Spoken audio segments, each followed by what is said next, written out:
base de données répliquée. C'est quoi? Un programme informatique qui stocke des informations. Donc vous avez fait des simples gestions de base de données. C'est la même chose, il n'y a pas une différence. C'est la même chose. Vous faites par la blockchain, c'est la même chose. Si vous faites des requêtes, c'est la même chose. Il n'y a pas un truc nouveau. Donc vous qui programmez, vous savez comment ça se fonctionne. Comment ça se passe? Généralement, il y a ce qu'on appelle le cloud. Le cloud, c'est le nuage. Le nuage,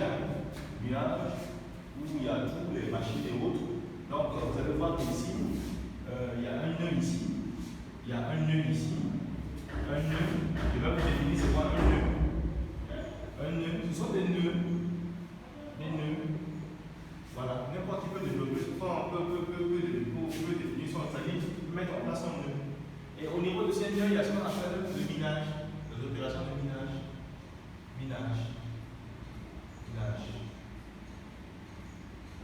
Les minages, c'est quoi? Aujourd'hui, moi j'ai Internet, j'ai des équipements informatiques, j'ai des machines ou autres, n'est-ce pas? Je peux mettre en place un nœud. Je suis en train de déployer un nœud ici actuellement. Je travaille dessus. Le nœud, je l'ai déployé, c'est un nœud Bitcoin aussi, qui permet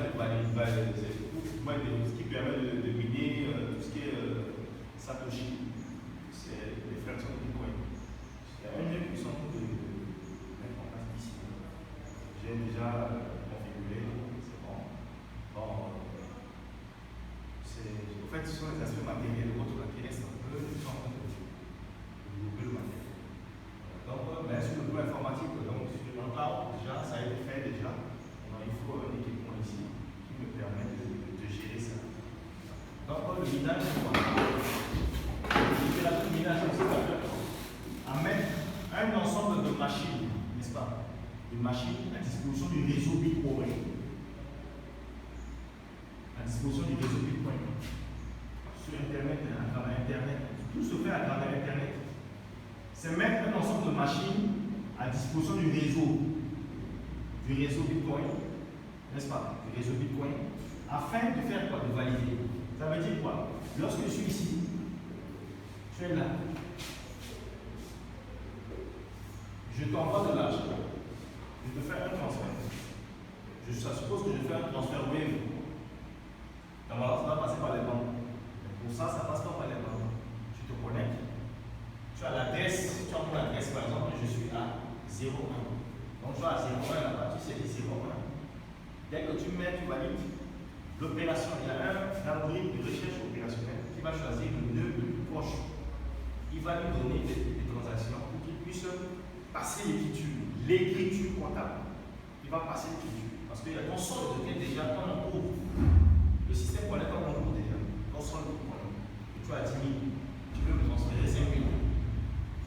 Dès que tu inities l'opération, dans la blockchain ici, ils ont déjà l'historique de ton encours. Ton encours, c'est-à-dire l'argent que tu disposais, ton solde, ton encours, ils avaient l'historique déjà. Ils savaient comment tu as eu cet argent. C'est stocké dans la base ici. Dès qu'une information vient ici, ça se réplique ici. C'est la même chose, donc vous savez le faire. C'est pas un truc compliqué. Donc, lui, son solde a supposé que c'est 10 000 francs. C'est 10 000 francs. C'est ça. Son solde, c'est 10 000 francs. Mais il veut transférer 5 000 à celui-là. Comment ça se passe? La blockchain connaît déjà son nom, c'est 10 000. L'opération est ici. On connaît l'adresse du gars. Il initie l'opération. Dès qu'il initie, il y a un algorithme système opérationnel qui fait que bon, on choisit le nœud le plus proche. À supposer que c'est ce nœud. On va voir déjà sa puissance de calcul, sa machine. Est-ce que c'est une machine puissante qui fait les calculs? Si sa machine tarte automatiquement, le programme est envoyé à ce nœud. Parce que sa machine n'est pas puissante. Donc lui, il gagne rien. Mais si sa machine est puissante et qu'on lui attribue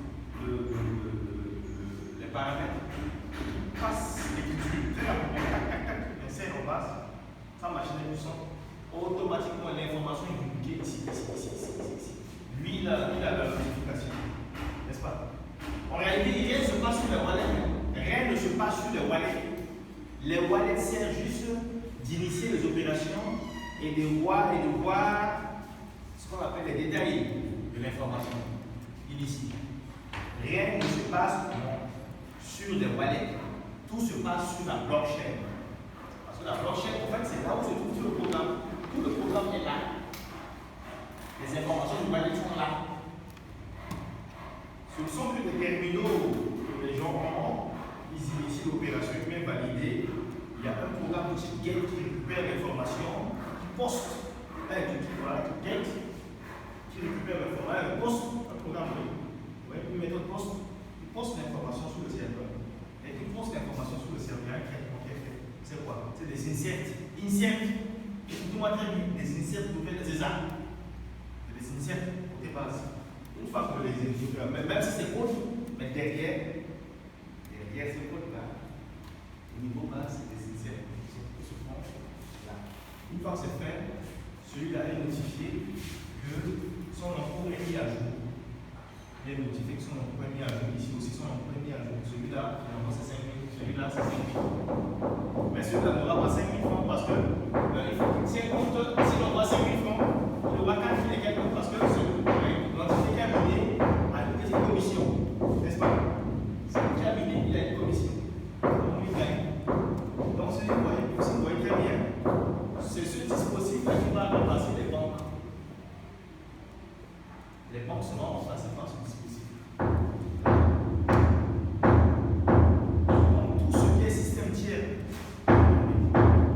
personne n'aura plus le monopole dessus. Donc, tout le monde peut devenir mineur. Aujourd'hui, le boulot, c'est plus compliqué. Vous pouvez m'intéresser à la personne, vous devenez mineur, vous avez de l'argent. Vous devenez mineur de Bitcoin. Si vous devenez mineur de Bitcoin, parce qu'il y a plusieurs blockchains. Aussi.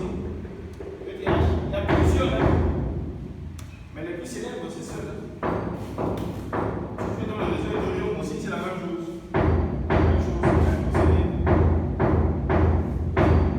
Alors, vous qui avez codé votre année, tous vos cursus scolaires, ça c'est rien pour vous.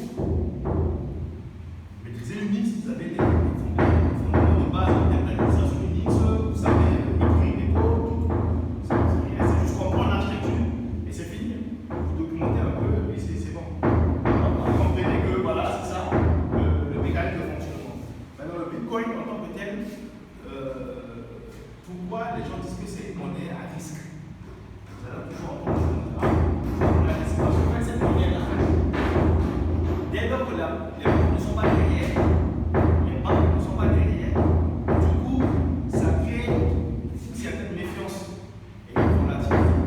Ça veut dire quoi? Ça veut dire que c'est une monnaie qui peut chuter d'un moment à l'autre, qui peut augmenter d'un moment à l'autre. Donc, si tu vois très bien, ça dépend de la loi de l'offre et de la demande. Plus les gens ont besoin de Bitcoin, la monnaie vend bien. Plus, moins les gens ont besoin de Bitcoin, la monnaie chute. Donc, elle dépend du facteur de offre et de demande. Vous comprenez? Ça, en fait, c'est ça, en fait, la crypto. Dans le terme crypto, c'est cacher l'information, cacher le crypto. En fait, du moment où c'est haché, vous connaissez le hash, ce qu'on appelle les méthodes de hachage, n'est-ce pas? Oui. N'est-ce pas? Vous connaissez MD5? MD5, oui. Vous connaissez MD5? MD5, ça c'est une méthode de hachage aussi, c'est une fonction de hachage. Il y a le modèle SHA-1, ça c'est un algorithme également mathématicien, ça c'est un MD5. Il y a plusieurs méthodes de hachage. Vous lui donnez, on paramètre une information, vous donne un nombre X et avec des codes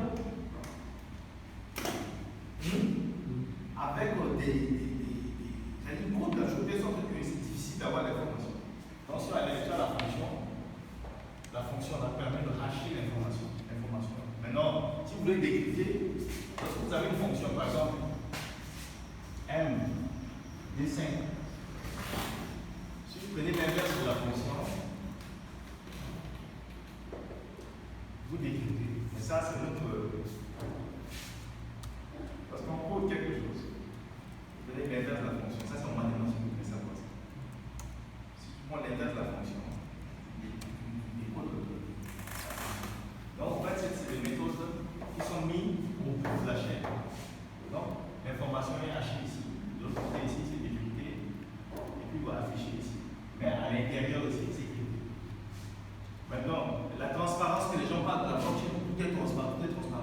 simplement parce que les mêmes informations sont là.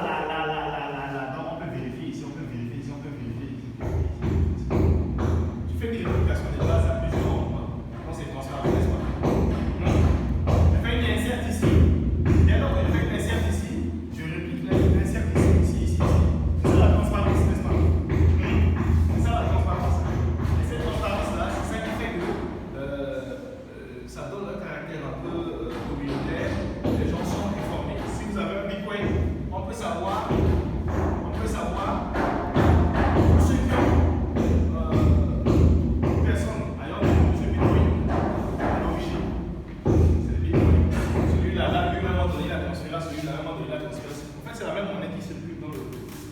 Donc je l'ai. Je t'achète quelque chose. En échange, je vais un produit avec ça, je t'achète.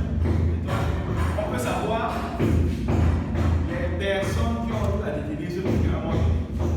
C'est ça, c'est normal, c'est une base de données.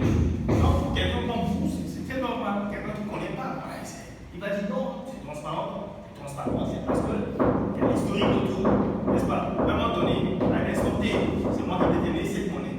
Et je te transfère ça, je transfère une partie, voilà, ainsi de suite. Mais à un instant T, si on fait la situation, on peut savoir que cette monnaie a été détenue à un moment donné par Moustapha, par celui-là, par celui-là, par celui-là. Une partie, une portion est partie à tel titre. On peut savoir ça. Pour qu'il passe, les bases, voilà. C'est stocker les informations sur le monde, n'est-ce pas? Voilà, c'est ça. Donc, en fait, c'est ça, en fait, l'approche.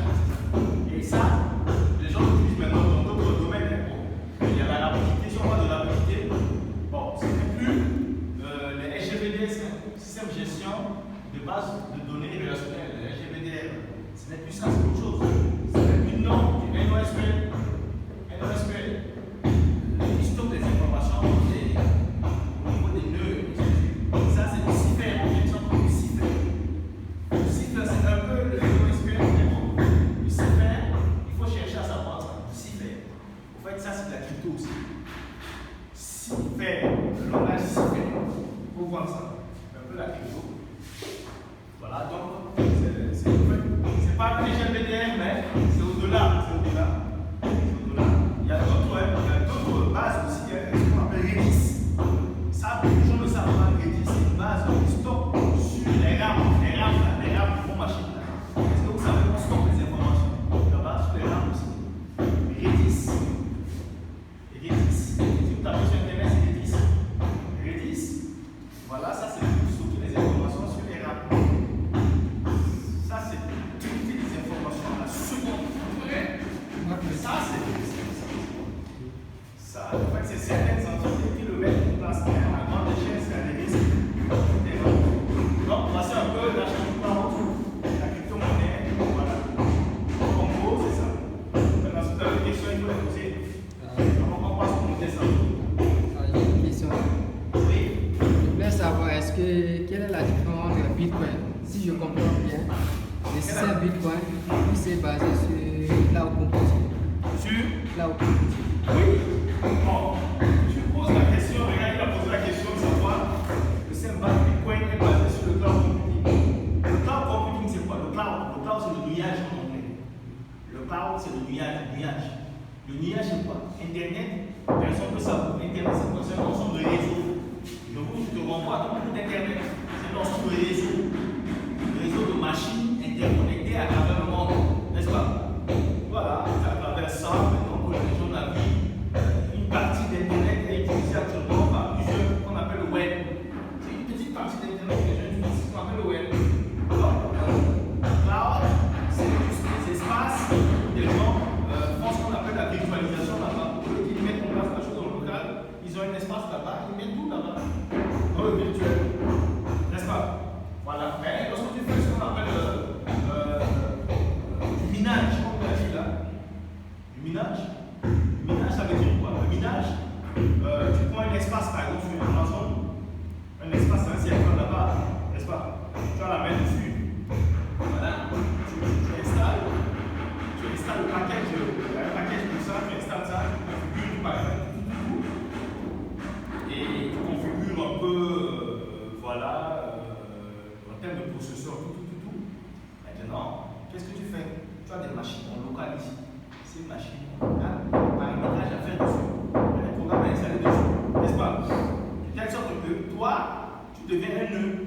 as Internet, tu as l'électricité. Du coup, dès que c'est dans le cloud, en fait, quand tu as besoin d'un adresse IP ou autre, ça tu peux l'avoir en Afrique, c'est très compliqué.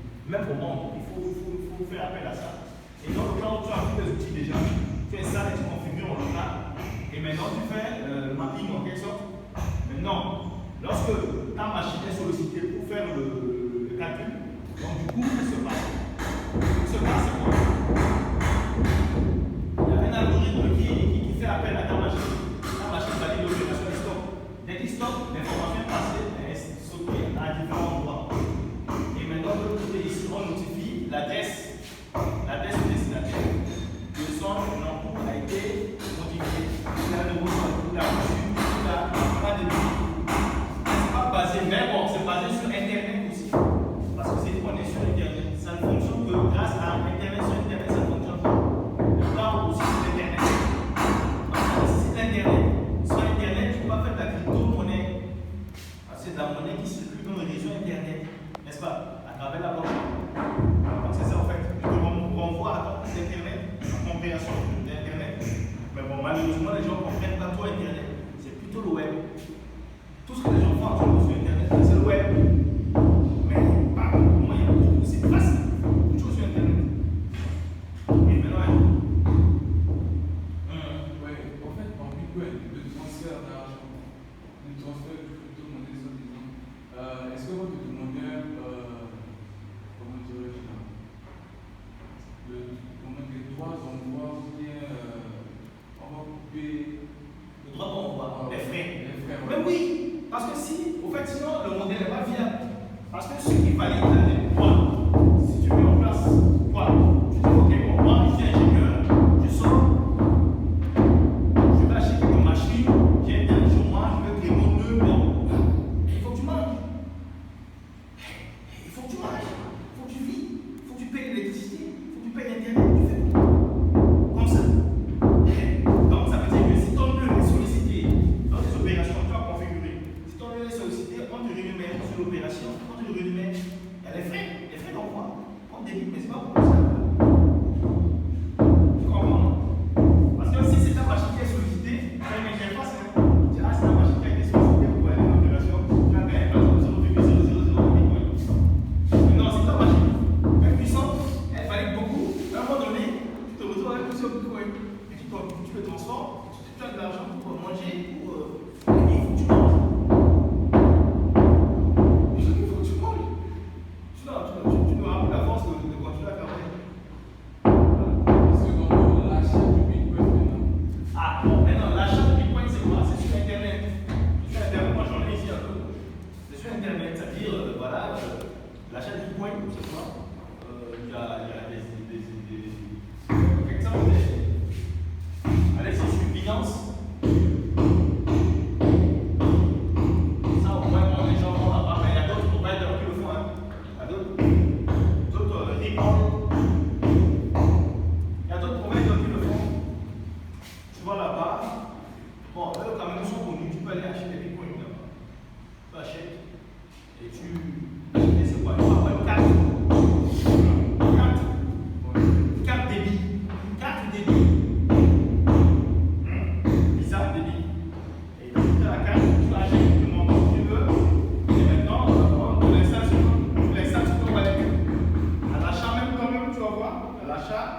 Dès que tu vas installer la bille, oui.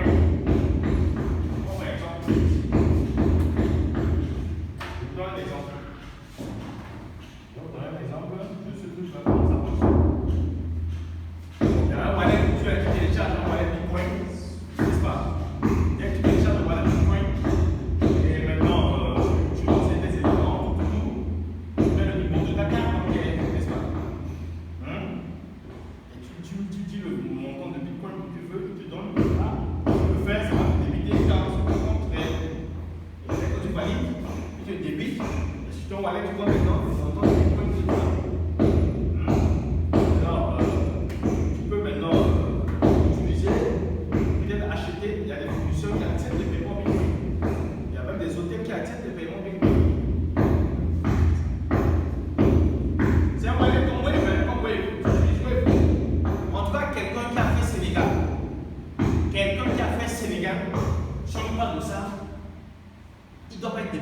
Parce que tous les jours, vous manipulez de l'argent électronique ici. Tous les jours. Vous n'êtes pas en Centrafrique, tous les jours, on vous prête l'argent. C'est ici. Et si vous achetez en Wave, vous payez le taxi en Wave. Vous achetez même, on vous livre. Vous payez votre électricité, l'autre à distance, Wave. Vous faites tout, Wave, payez pour la scolarité en Wave, tout, Wave. Mais un pays pour la Centrafrique, vous ne connaissez pas ça. Ça veut dire que vous, si vous êtes là-bas, c'est bien.